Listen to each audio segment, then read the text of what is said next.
mengenai pindaan rang undang-undang Akta 355 yang menjadi liputan lah, orang kata, di media, bukan saja perdana tapi juga di media sosial.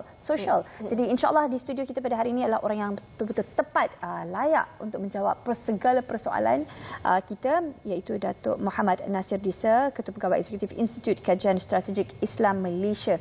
Assalamualaikum Datuk. Waalaikumsalam warahmatullahi wabarakatuh. Yang adalah mujahid Islam, insya-Allah. Amin amin. Baik, pertama sekali sebelum kita memperhalusi isu yang berbangkit secara ringkas, sebab saya tahu Datuk dah datang sini 3 minggu lepas, dah jelaskan mengenai apa itu berkenaan pindaan ini. Tapi kita secara ringkas dalam masa seminit macam tu, kita berikan gambaran keseluruhan apa itu pindaan yang dicadangkan. Okay. Bismillahirrahmanirrahim. Assalamualaikum warahmatullahi wabarakatuh. Saya dah jelaskan lebih kurang 3 minggu lepas. Kali ini saya secara ringkasnya saya perjelaskan bahawa Akta 355 ini adalah akta yang diperlukan berdasarkan kepada Perlembagaan Persekutuan. Bidang kuasa Mahkamah Syariah dalam menghukum, dalam bidang kuasa hukuman dia, sekarang ini terhad kepada 356. 3 tahun, 5,000 dan 6 sebatan. Had maksima hukuman ini diusahakan untuk dinaikkan. Untuk dinaikkan taraf itu, bidang kuasa hukuman itu kepada berapa? Kepada had yang ditetapkan selain daripada hukuman mati. Jadi mahkamah rendah, mahkamah tinggi dan juga mahkamah rayuan akan mempunyai bidang kuasa yang lebih kepada dalam menjalankan ataupun dalam menjatuhkan hukuman bagi apa-apa kesalahan di bawah ataupun yang terkandung di dalam enactment syariah. Dia bukan enactment kesalahan jenayah syariah sahaja. Dia kesalahan-kesalahan ini terkandung dalam kekeluargaan, yang terkandung di dalam peraturan-peraturan berkaitan dengan masjid, berkaitan dengan zakat, macam-macam jenis kesalahan. Had maksimumnya sekarang ini hanya 356. Ini termasuk dengan tak bayar nafkah dan sebagainya lah kan? Termasuk kahwin larinya, yang tak bayar nafkahnya, yang melafazkan cerainya secara tidak mengikut peraturannya. Semua benda ini akan di-cover di bawah hukuman ini. Maknanya untuk sebelum ini kalau menetapkan hukuman 3 tahun, 5,000, 6 sebatan, maka dipinda rang undang-undang ini. Sebab dah outdated. Dia akan naikkan lagi. Saya contohkan dia sebagai kita boleh bandingkan dia semacam kunci. Kalau kita nak masuk satu rumah yang besar, kita memerlukan kunci yang canggih sekarang ni. Tapi kunci kita kunci lama. Tak ada security lock. Tak ada security lock dan sebagainya. Sekarang ni kita nakkan kepada kunci yang baru. Dan kunci baru ini dia lebih up to date dan lebih sesuai untuk dipakai berdasarkan kepada security yang ada di pintu tu. Jadi kalau security pintu tu terlalu canggih, jadi kita nakkan kepada kunci yang lebih canggih.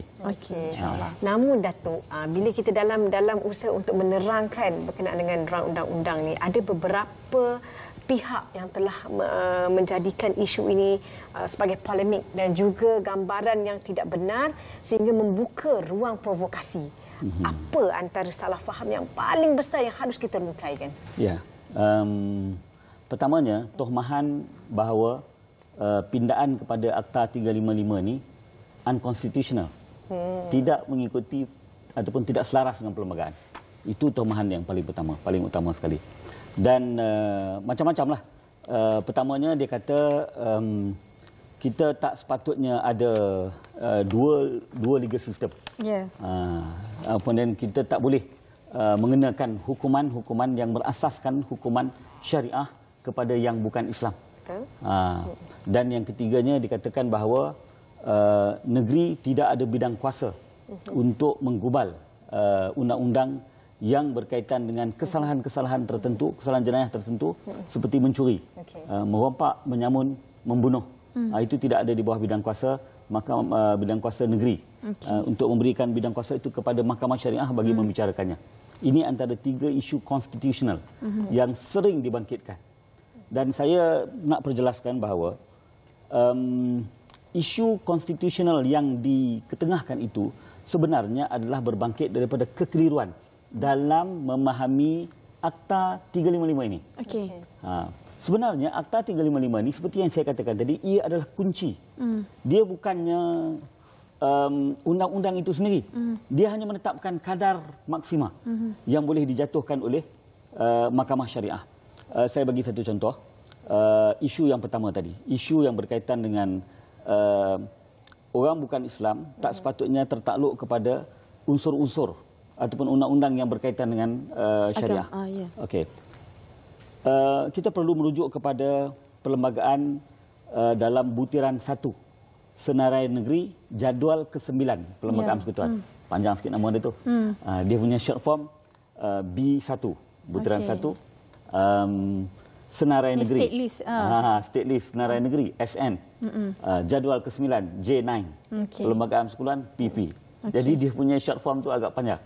Secara ringkas ialah bidang kuasa negeri dan bidang kuasa persekutuan. Persekutuan. Baik. Dalam butiran 1 itu diperjelaskan bahawa saya baca bidang kuasa negeri dalam menubuhkan Mahkamah Syariah, kalau boleh ini pamphlet yang kita sediakan. Ini pamphlet yang kita sediakan untuk kita sebarkan kepada orang ramai supaya dia dapat memahami apa itu yang dikatakan pindaan Akta 355 ni. Kita jelaskan di sini bahawa bidang kuasa negeri berkaitan dengan Mahkamah Syariah ni dikatakan bahawa the constitution, organisation and procedure of Syariah courts. Okey, penubuhan Mahkamah Syariah dan prosedur menetapkan prosedur Mahkamah Syariah. Ini dia punya ayat-ayat dia, which shall have jurisdiction only over persons professing the religion of Islam. Hanya punya bidang kuasa terhadap mereka beragama Islam sahaja. Jelas. Okey. So dia tidak ada bidang kuasa kepada orang bukan Islam. Okey. Dalam perlembagaan sendiri, dalam butiran 1 sendiri dijelaskan bahawa tidak ada bidang kuasa kepada orang bukan Islam. And in respect only of any of the matters included in this paragraph. Hanya berkaitan dengan perkara-perkara yang terkandung dalam butiran 1 ini. Butiran 1 ini kalau kita tengok dalam perlembagaan, dia lebih kurang panjang ni. Macam-macam dimasukkan, wakaf, zakat, perkahwinan, amanah. Disebutkan dalam butiran 1 itu. Dan bidang kuasa Mahkamah Syariah terhad kepada perkara dalam butiran 1 itu sahaja. Okey. Kemudian dia kata apa? But shall not have jurisdiction in respect of offences except in so far conferred by federal law. Dan tidak ada bidang kuasa kecuali bidang kuasa hukuman ni kecuali mengikut apa yang ditetapkan oleh suatu perlembagaan persekutuan. Bukan perlembagaan persekutuan. Conferred by federal law, oleh satu undang-undang persekutuan. Akta 355 ni lah. Jadi Akta 355 ini sebenarnya adalah akta keperluan undang-undang yang terkandung di dalam perlembagaan. Jadi kalau orang duduk kata bahawa pindaan kepada akta ni unconstitutional, orang tu dah tak faham perlembagaan. It is the requirement of the perlembagaan supaya diwujudkan akta ini. Sebenarnya kalau kita tengok dalam konteks perundangan sivil pun banyak berlakunya penggubalan ataupun penaiktarafan undang-undang sivil yang ada pada waktu dan ketika ini. Dan undang-undang ni sebenarnya Mahkamah Syariah ni dah berapa puluh tahun tak dipinda langsung. 32 tahun. 32, Masya Allah. Last dia dipinda pada tahun 1984. Dan saya heran kenapa bekas Perdana Menteri yang menggubal ataupun meminda akta ini pada tahun 1984, masa itu tak timbul pula persoalan sama ada konstitusional ataupun tak konstitusional. Kenapa sekarang bila kita nak pinda, nak naikkan lagi, timbul pula isu unconstitutional? Padahal tahun 84 tu dia yang pindah. 1984 dipinda, dinaikkan daripada 1,000 denda dan juga 6 bulan penjara. Okey, saya nak bertanyakan satu soalan sebab orang kat rumah dia bukannya faham sangat bahasa undang-undang kan. Tapi yang penting sekali kita nak bagi tahu apakah kebaikan yang boleh diberikan kepada masyarakat. Apa impak dia yang masyarakat semua boleh dapat, yang makcik, yang pakcik, yang kakak, yang adik, maklum, yang anak-anak kita boleh nikmati dengan adanya penggubalan ataupun penaiktarafan akta tersebut. Baik. Apabila akta ni memberikan kuasa hukuman yang lebih kepada Mahkamah Syariah, maka pentadbiran hal ehwal Islam sama ada di pejabat agama, di bahagian penguatkuasaannya, dia akan lebih meluas. Dia akan lebih meluas dan undang-undang akan digubal bagi merangkumi perkara-perkara yang berkaitan dengan kekeluargaan. Sekarang dah ada. Saya bagi contoh, satu kesalahan yang lazim dilakukan ialah tentang memberikan nafkah. gagal memberikan nafkah is an offence. Satu kesalahan. Dan kesalahan itu yang berkaitan dengan orang Islam hanya ditadbir oleh mahkamah syariah. Kita tak pergi ke mahkamah sivil. So sekarang ni it is unfair to us kepada orang Islam apabila hal kekeluargaan, kegagalan ibu bapa ataupun kegagalan saudara kepada bapa untuk memberikan nafkah kepada anak-anak saudaranya, kepada anaknya, kita tak boleh nak enforce the law dengan berkesan. Kerana apa dia kata ini hukuman rendah aja. Jadi dia kata baik dia bayar denda daripada dia bayar nafkah anak dia. Nampak tak? Nampak. So sekarang ini bila kita naikkan hukuman itu lebih tinggi, kita katakan tak bayar nafkah anak dia boleh denda sampai 10,000. Baru dah ada sikit kegurunan, baru ada keseriusan. Jadi macam sekarang ni kita boleh tengok kalau apa-apa berlaku perceraian, kematian suami, yang pergi ke mahkamah, yang bawa anak-anak nak tuntut ni adalah orang perempuan, isteri. Sepatutnya tak boleh jadi begitu. Dia tanggungjawab nafkah will never be on the perempuan dalam Islam. Dia adalah tanggungjawab lelaki. Kalau suami mati, saudara kepada suami, bapa kepada suami yang bertanggungjawab. Tapi sekarang ni ramai yang lepas tangan disebabkan oleh penguatkuasaan undang-undang yang tidak berkesan. Jadi pindaan ini akan menjadikan ini kesalahan yang lebih serius. Ini kita serah pada negeri lah. Because selepas daripada kita katakan bila akta ini dipinda, dia ada peringkat satu lagi. Di peringkat Dewan Undangan Negeri untuk mengkaji dan meneliti undang-undang mana yang perlu dinaikkan hukumannya. Kesalahan mana. Ini just general mandat. General mandat, kunci saja. Nanti apa yang ada dalam rumah tu terserah kepada negeri-negeri. Di masa itulah kita boleh bincangkan lagi. Dia tahap proses stage ke mana dah sekarang ni? Sekarang ni baru stage dibenarkan untuk dibawa bacaan pertama nanti. Okey, baru dibenarkan. Pada bulan 10 nanti di Dewan Rakyat lah. Baru nak start bacaan pertama pada bulan 10 nanti. Itu pun kalau masih tersenarai. Katakanlah kalau duduk di bawah lagi, dia kena ada satu lagi inisiatif usaha untuk naikkan lagi supaya ada kesempatan untuk mencadangkan dia.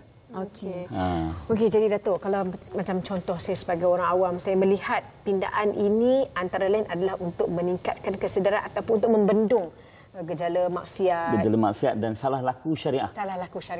Jadi apa lagi antara kesan jangka masa panjang apabila ini kita cerita ni bila telah diluluskan, walaupun belum tahu lagi. Baik, Farah pernah dengar ungkapan ataupun istilah undang-undang yang dinamakan anti-trafficking in person.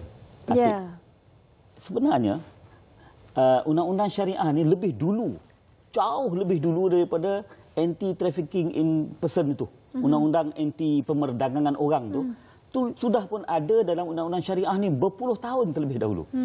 Tapi kita tak menghayati dan kita tak perasan dan kita tak mengkaji dia punya persamaan dia. Saya bagi satu contoh. Dalam kesalahan jenayah syariah, ada satu kesalahan nama dia muncikari.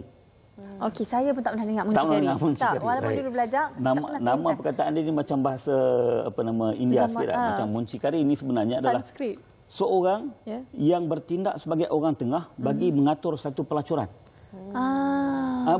Bukan lagi kata orang yang melanggar pelacur tu, orang yang menjadi orang tengah itu pun dealer itu.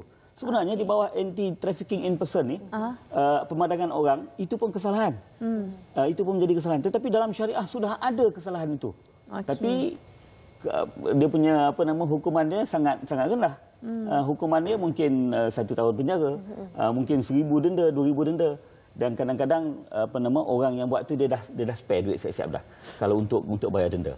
Nampak tak dia mempermainkan undang-undang ni. Sebenarnya undang-undang ni sangat berkesan.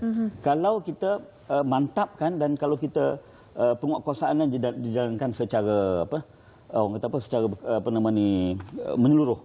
Secara menyeluruh dari segi undang-undangnya, dari segi penguatkuasaannya, insya-Allah dia akan lebih mantap. Okey, katalah ada penonton di luar sana nak memberi sokongan, ada ke petition yang boleh rakyat biasa sign dan submit ataupun nak menunjukkan solidariti untuk pihak yang mencadangkan itu meneruskan. Saya dipahamkan ada beberapa gabungan NGO Islam. NGO Islam dia akan mengadakan perhimpunan aman menyatakan sokongannya kalau tak salah saya pada 24 Jun, maknanya hari Jumaat depan. Selepas solat Jumaat. Masya-Allah. Dalam bulan Ramadan. Di mana? Di masjid-masjid. Okey. Saya dipahamkan bahawa mereka merancang untuk mengadakan solat hajat. Solat hajat ni bukan masalah hujan tak turun ke saja kan. Solat hajat ini adalah untuk mempermudahkan supaya undang-undang ini dapat dinaik taraf dengan berkesan. Kita sangat kecewa sebenarnya melihat kepada ulasan-ulasan, komen-komen yang sengaja mengaitkan ini dengan hudud di Kelantan. Sebenarnya hudud yang di Kelantan itu banyak perkara yang sebenarnya menyanggahi peruntukan butiran 1 ini. Contohnya dia disebutkan bahawa bila dia gubal perkara-perkara ataupun kesalahan-kesalahan yang duduknya di dalam senarai persekutuan. Mencuri, merompak, menyamun di senarai persekutuan. Jadi impossible akta ini nak membolehkan enactment hudud itu dilaksanakan. Dan saya rasa ramai orang tak tahu. Kalau orang tak tahu, dia sepatut kaji dulu. Dan dia tak sepatutnya mengatakan bahawa akta ini adalah pindaan kepada hudud bil. It is not hudud bil. Nothing at all berkenaan dengan hudud bil. Because dah jelas bahawa kesalahan-kesalahan yang terkandung dalam hudud, mencuri, saya sebut tadi, semua dalam kategori di perundangan sivil. Di dalam dan tidak diganggu oleh dan bukan di dalam senarai mahkamah syariah. InsyaAllah jelas. Saya rasa apa yang Datuk jelaskan pada ini sangat jelas. InsyaAllah tidak ada kecelaruan lagi. Dan sekiranya anda mau memberi sokongan, insyaAllah kena peka. InsyaAllah di minggu depan Jumaat, lepas solat Jumaat, ada perhimpunan aman di masjid-masjid dan di surau-surau, insyaAllah. Jadi kena peka tengok poster dekat masjid kan. Dan yang penting sekali ialah kita nak pastikan bahawa masyarakat kita ni kan dalam kategori kita sentiasa membantu masyarakat membuat kebaikan dan menghalang daripada membuat kemungkaran. Wa ta'awanu 'alal birri wat taqwa wa la ta'awanu 'alal ismi wal 'udwan. Ya, betul. InsyaAllah nanti kita akan edarkan. InsyaAllah. Jazakallah khairan kathiran, Datuk. Baik, kita dah sampai di konklusi perbincangan ini. Kita rehat seketika lepas dan kembali selepas ini kita bersama dengan Suk Ed. Assalamualaikum.